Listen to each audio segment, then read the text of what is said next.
Hey guys, welcome back to my channel. So I recently received an article from one of my clients, and she mentioned that after reading that article, it really pushed her to continue thinking about like her finances and her future, because it was all about retirement. And when she sent it to me, I had a look and I thought, you know what, I think it's actually worth not only sharing to, of course, my subscribers, but also sharing my thoughts as well in terms of what I think about retirement, especially when it comes to Black women, because essentially the article is called Why These Black Women Cannot Afford to Retire.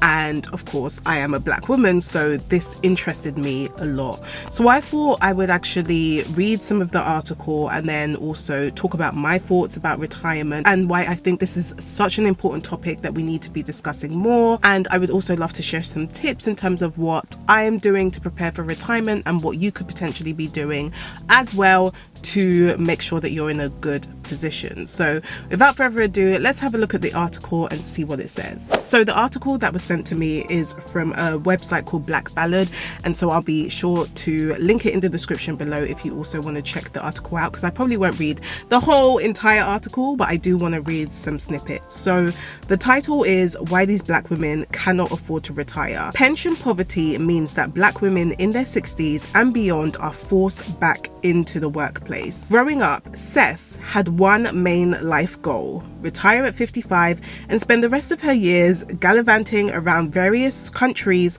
while document her travel escapades. I mean, who wouldn't want to do that?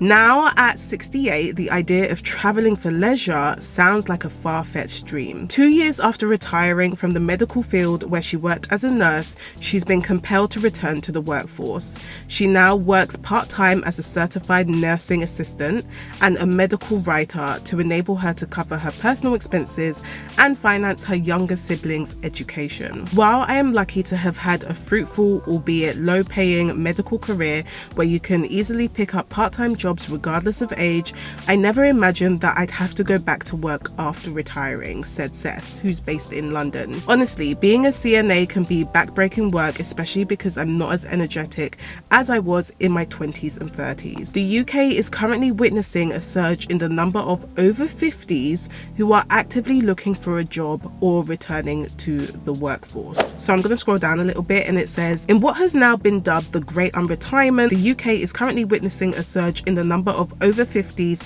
who are actively looking for a job or returning to the workforce after retiring due to the rising cost of living. More than 1 in 10 people who are over 50 in the UK have returned to work after retiring, according to research from insurer Legal & General, while 14% of retirees are either pursuing seasonal or part-time work. The proportion of people aged 50 and 64 who have jobs is currently the highest it has ever been, having risen by a whopping 16% in the last 30 years. So just looking at that one statistic really surprised me, because I didn't realize that it would be that many. To think that 1 in 10 people who are over 50 have returned to work from after retiring, it's just a bit mad to me. I'm partly not that surprised, obviously, because of the past few years since the pandemic. Inflation has gone through the roof, if we're totally being honest. So many things are much more expensive, and so I can see why people who may have decided to retire early, maybe during COVID, they may have decided that actually I can't afford the lifestyle that I used to have because things are much more expensive. And so for me it does make sense, but I was still surprised to see that it was actually that many people that have returned to work. But then the article mentions, for Black older women, however, the Great Unretirement hits differently.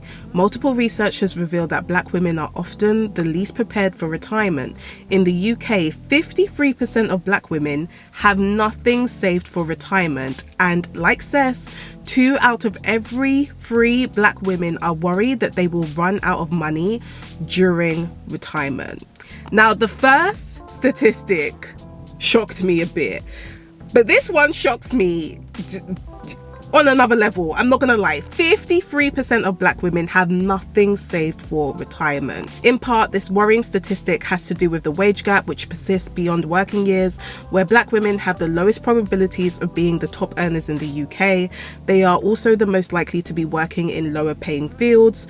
Due to this wage gap, 1 in 5 black women in the UK are ineligible for auto-enrollment pension schemes, as they do not meet the £10,000 earning criteria, compared to 17% of South Asian women and just 4% of white women, according to the Scottish Widows Report. So essentially what it's saying is that because typically a lot of black women are paid lower, they are less likely to be putting money into their pensions, hence why they have nothing saved for retirement, and hence why that is such a large statistic. Because 53%, I'm not gonna lie, I feel like that's actually quite a lot, and I think it's definitely a topic that needs to be discussed, because normally we'll talk about the gender pay gap, where if you're looking at the difference between men and women, where on average men earn higher than women, and so again that will then impact your future, because obviously if you're not making as much money, you don't have as much money to put into things like retirement.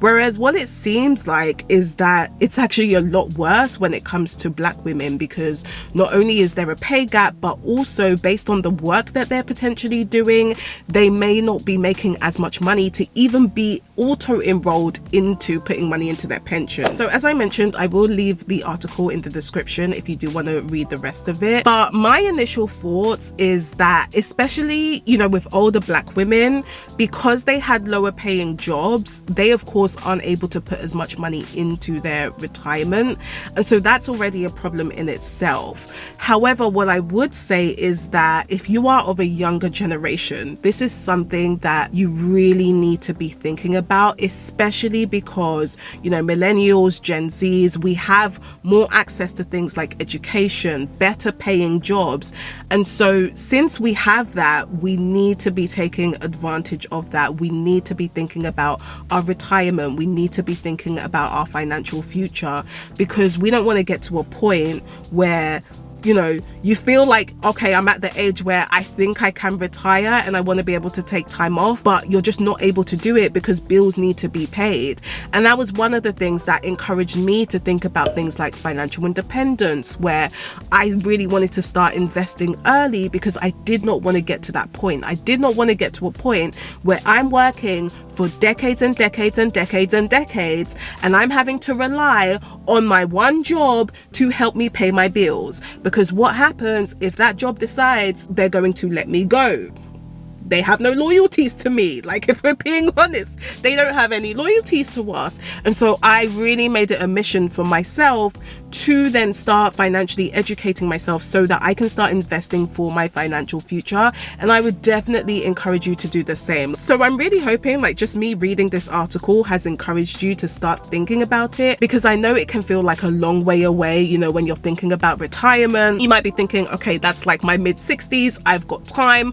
But also remember that we don't technically have to wait until 65 to retire. If you set yourself up early enough, you can decide to retire earlier, or you can decide to maybe reduce your hours. So maybe you have like a part-time kind of retirement. There are so many different options out there, but in order for us to, you know, make sure that we're in a position where we can afford to retire, we need to start thinking about, you know, this topic, and then really starting to think more about taking control of our finances. And so I would say, when it comes to thinking about retirement, 2 tips I will give in this video. The first one is start thinking about what you actually would want retirement to look like. So how much do you think you will need in retirement? This is something that I always go through with my clients, because it's all well and good, you know, you saying, okay, I want to retire, but you want to make sure, okay, if I want to retire, how much do I think I'm going to need to be able to sustain myself? So again, I don't have to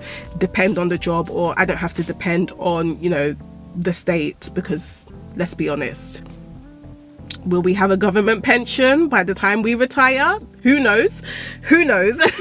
But that's something that you want to think about. And then also, once you have like a rough idea, that's when you want to start thinking about, okay, how much do I need to be putting into my retirement accounts? How much do I now need to be investing in order for me to make sure that by the time I do reach my retirement age, I at least have enough money to sustain myself and not have to go back into work, once I feel like I want to retire. So those are definitely the two tips that I would say. Obviously, if you want to take it further, if you need more support with thinking about how much you need to retire, how to actually start investing your money and knowing how much to invest, that's definitely what I do in one-on-one coaching. So if you want more support with that, make sure you book a call with me to find out more about coaching and how I can actually help you with that, because that's something that I definitely do with my clients. It's one of the first things we do, because at the end of the day, retirement is important. Like, as much as we would like to kick the can down the road and be like, oh, it's gonna be ages, I will say that the younger you are able to start thinking about this, the easier it is for you, because you won't necessarily need to put as much money into your investments, into your retirement accounts, which means that by the time you do get older, by the time you do get more responsibilities, like you get a mortgage or you have kids and things like that, retirement won't just be like a burden to you where you feel like, oh, I have to actually put much more money into my retirement accounts because I didn't do it when I was younger. So again, it's definitely something that we need to be thinking about and discussing.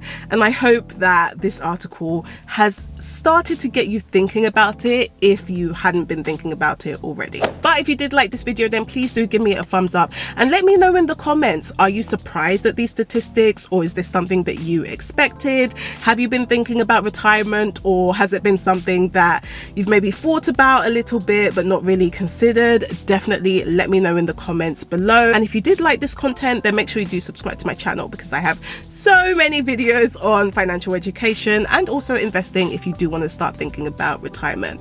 But I hope you have an amazing week, and I will see you in another video. Bye.